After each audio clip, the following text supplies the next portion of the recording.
Žiūrėk šį video, jei vakarais persivalgai, bet niekam nesakai. Jeigu dažnai vakare persivalgai ir taip atrodo, kad paslaptis didžiausia, kurios niekam niekada nesakai, tu nesi viena.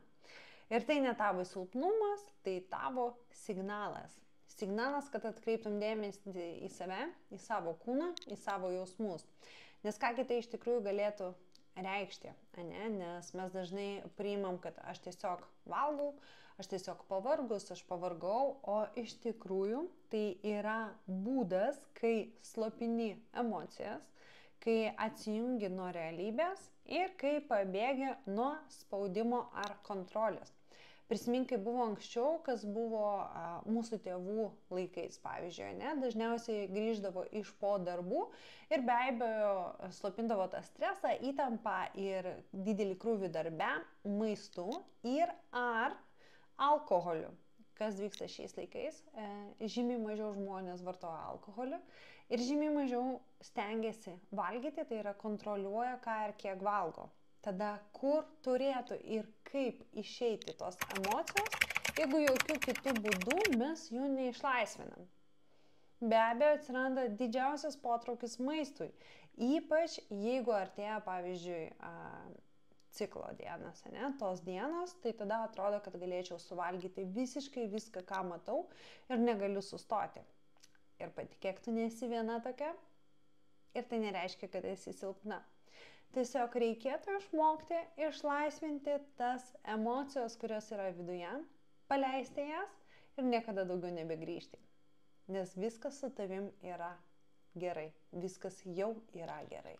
Ir aš žinau tą jausmą, kai esi protinga, stipri, savarankiška moteris, neleidžianti savo pailsėti, pastoviai dirbanti, pastoviai siekianti savo tikslų, pastoviai siekianti aukštumų karjeroje, ji negali būti silpna, ji negalima, tiesiog negalima.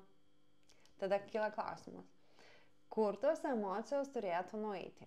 Jeigu, pavyzdžiui, dar ir neturi laiko sportui, aktyvumui, jeigu buvo labai daug susitikimų, o tu eilinį kartą pagalvoji, šiandien neisiu į sporto salę, šiandien nesportuosim. Kur nueina tavo emocijos, ką su jom darai? Ar niekada nepagalvoji, kodėl atsiranda tas noras suvalgyti, o galbūt užslopinti viską, kas yra viduje?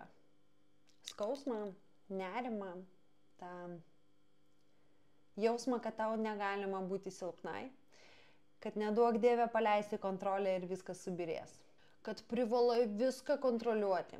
Ir ši bus diena tampa dvigubai skausminga tau, nes niekas nemato, kaip jautiesi viduje.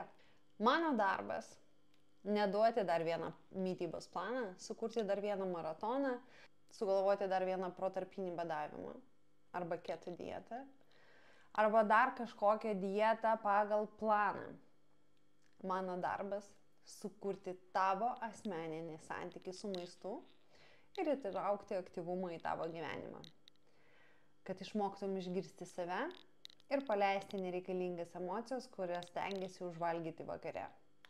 Aš padedu grįžti į santykį su kūnu, kur valgymas nebėra kova, kur judėjimas malonumas, kur tu esi su savimi. Jeigu jauti, kad ši žinutė apie tave, kviečiu tave į privačią Elite Code sesiją, pokalbį. Tai ne konsultacija, tai gali būti pradžia tavo kelionės į save ir leisk man tave palydėti, nuvesti tenai už rankos. Registracija aprašyme žemiau arba parašyk man Instagrame žinutę su žodžiu intuityvi. Iki pasimatymo.